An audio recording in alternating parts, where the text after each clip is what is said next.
Hello and welcome to the 2026 Opening Day Countdown, a series where we count down to opening day by previewing all three teams in MLB. Yesterday we spoke about the Cleveland Guardians, and today we'll be talking about the Boston Red Sox. Last year, the Red Sox finished a record of 89 and 73, third place in the AL East, but they got bounced in the AL Wildcard Series to the New York Yankees, although they didn't make a lot of additions this offseason, so there's a good chance that they come back and potentially even perform even better this year. So without further ado, let's get into it. So on the hitting side, they have a ton of talent, but a lot of those are in the outfield. Ruben Anthony, Wilyer Abreu, Yoshida is technically an outfielder, though he's more of a DH these days. And Jaron Duran and Cedon Rafaela. All five of those guys are above average hitters by BFIP plus. Last year, Yoshida and Rafaela were below average by WRC plus, but they're projected to be at least average.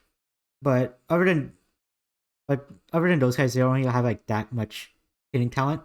Like on the infield, they have Wilson Contreras, who was pretty good last year, 124 WRC plus, 133 BFIP plus, and they're adding him.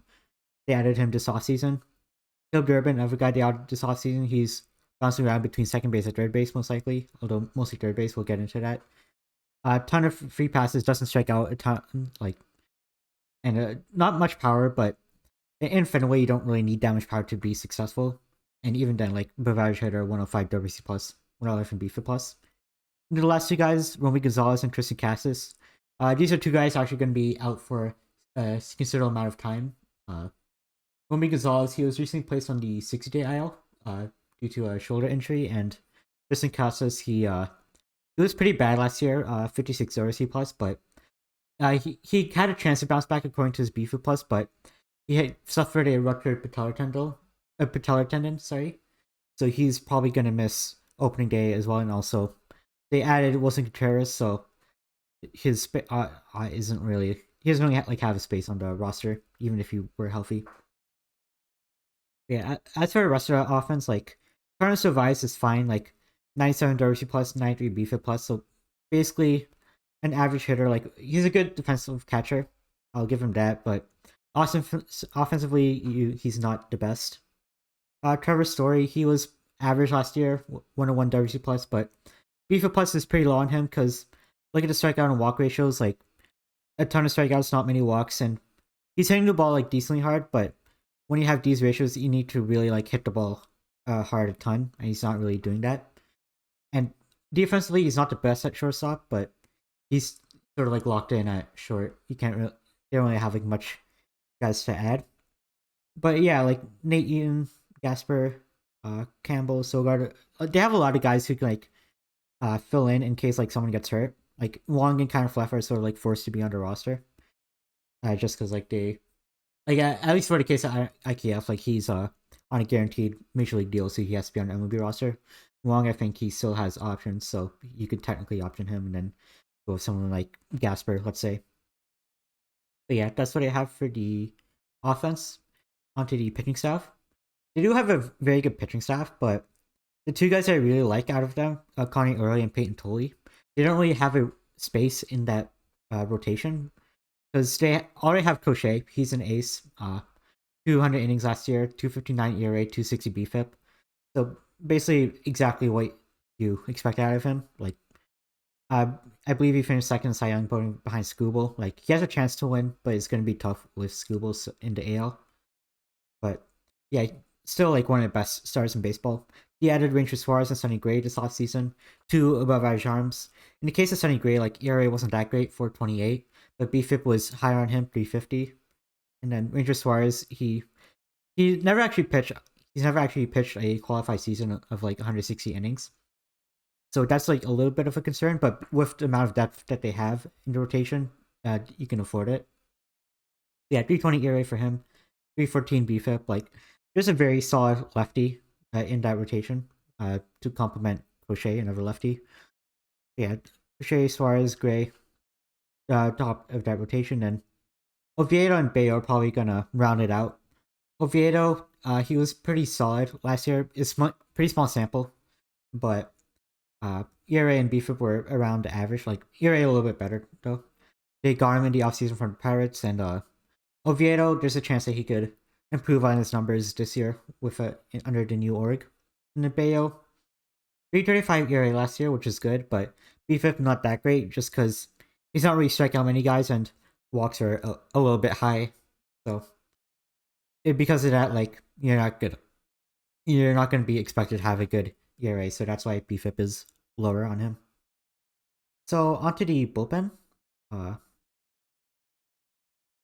You don't really have like that many guys who can really fill in as their bullpen depth. They do have Chapman, who's a very good closer.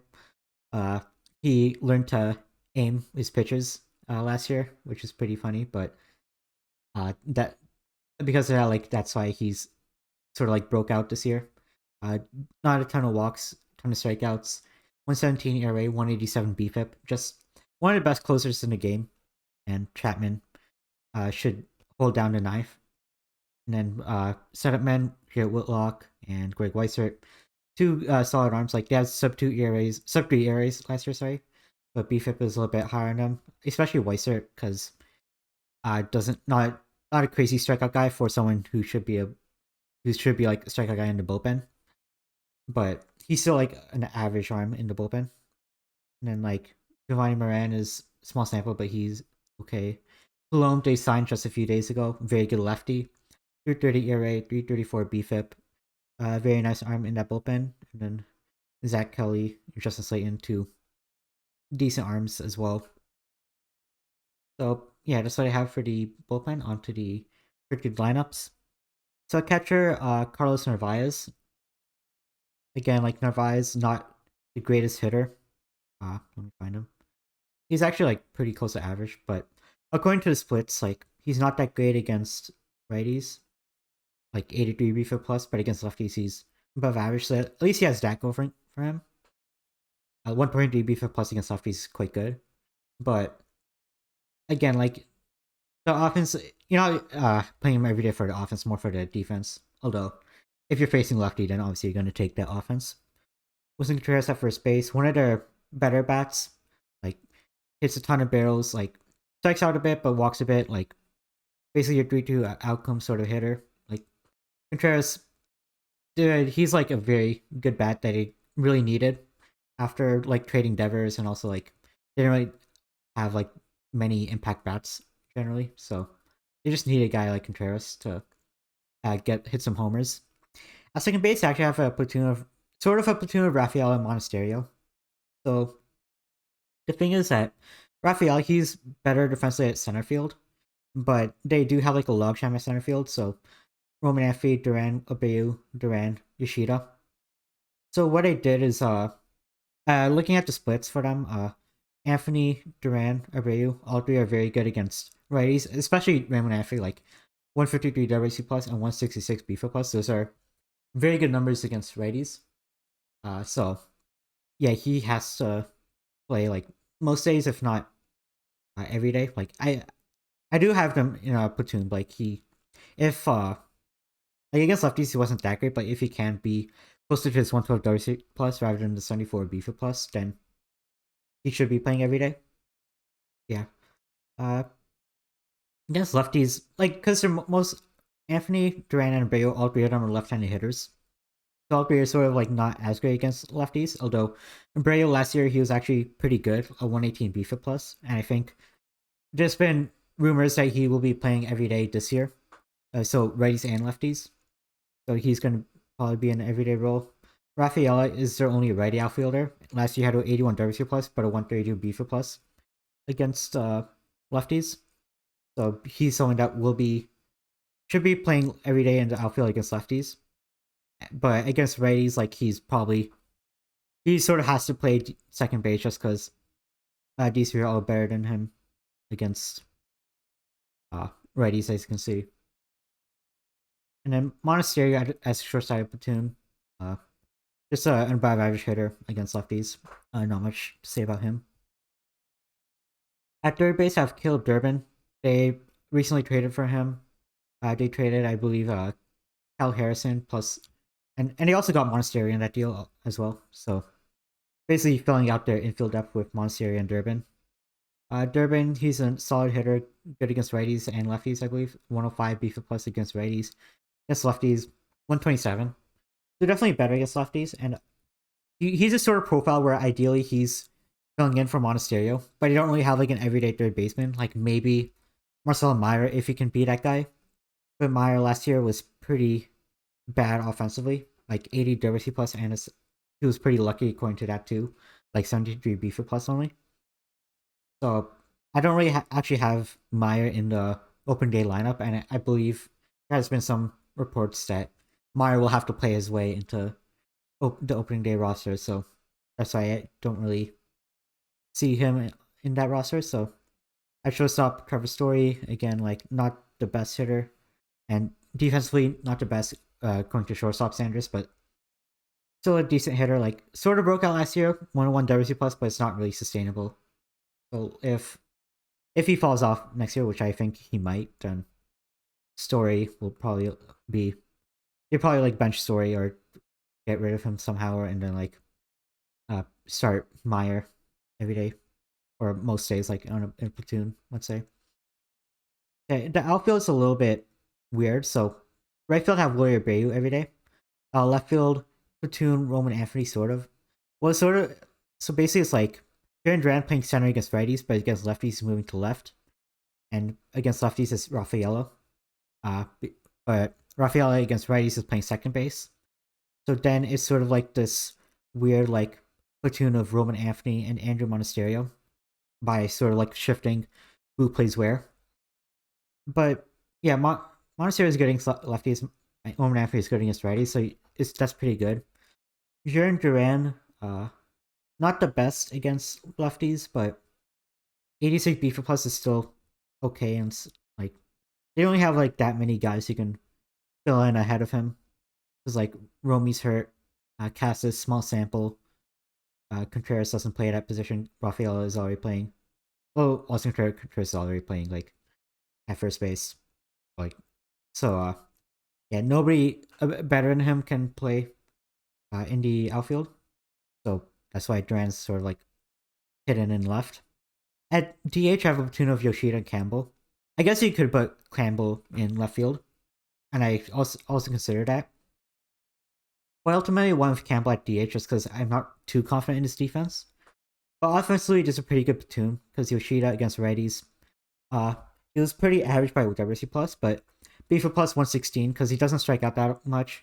Walks are decent, barrels are decent, so BFIP plus is gonna be good. And then against lefties, Christian Campbell, he saw 97 WRC plus 102 BFIP plus.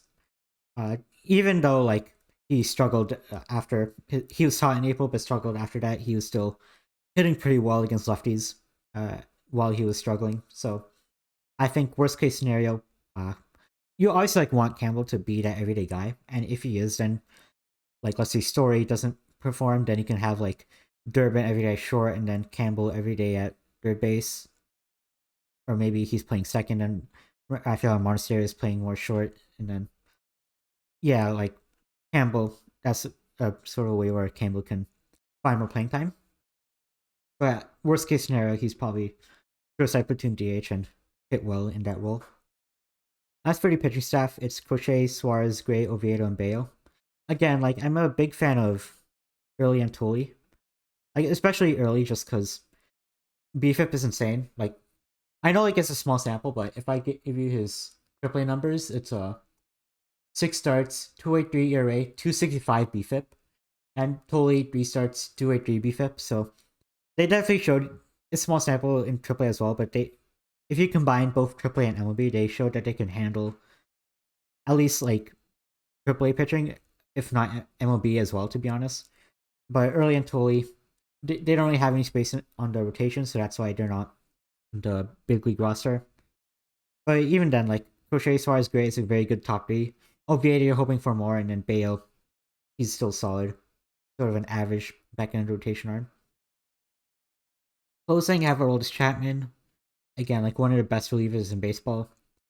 Sub 2 ERA, sub 2 FIP, sub 2 BFIP, and then Sierra, XFIP, XERA, all like low 2s. So yeah, Chapman, very should obviously will be the closer and will be a very good closer. Whitlock and Weiser, pretty solid back in the bullpen arms. Whitlock, I like more just because strikeout to walks is much better. ERA, all the peripherals were pretty good. BFIP a little bit lower on him, I guess, but still very good. And Coulomb, Slayton, Kelly, Moran, decent arms, and also I want to touch on Ryan Watson real quick. He was a Rule 5 pick, and last year at AAA, he pitched 50 innings, had a 4.26 ERA and a 4.15 BFIP, and those numbers aren't like too crazy on the surface, but if you consider he was playing in the PCL, so his BFIP minus was 76, which means he was allowing essentially 25% less runs than the average pitcher at AAA, which is pretty solid. And I think that translates to around average bullpen arm. So I think he can stick in the back end of the not back end, but like it's sort of like as a low leverage bullpen arm. Yeah, decent stuff. Good strikeout and walk rates for Watson.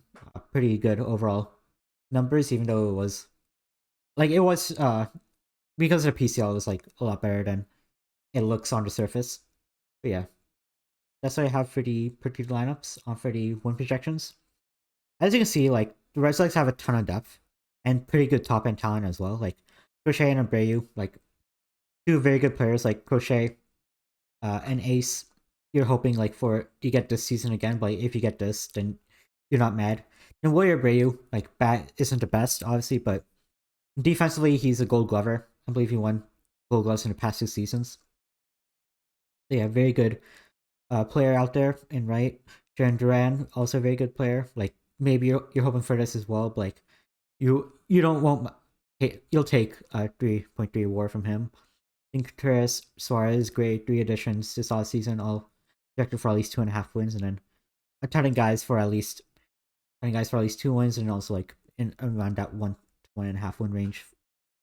So because of all the depth they have, their win projection is actually 87.75. So basically, pretty much tied with the Blue Jays. If you look at add like one more, it's like 0.03 wins off from the Blue Jays. So basically, a tie.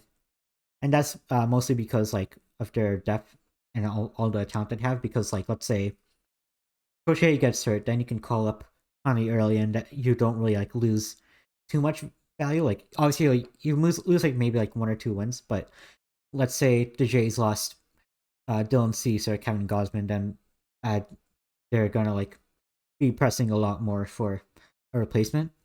So yeah, because the Red Sox have all that depth, there's a pretty good chance that even if they do suffer some injuries, they're still on above average team, like above 500.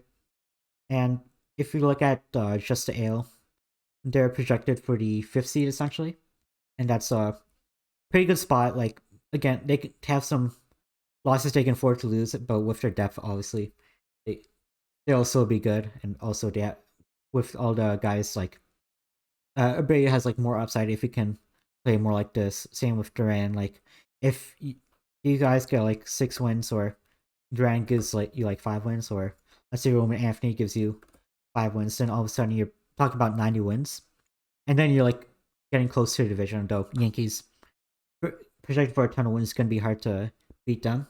Though there's definitely a chance for the Red Sox to win that division. So yeah, that's what I have for the Red Sox. Thank you for watching, and goodbye.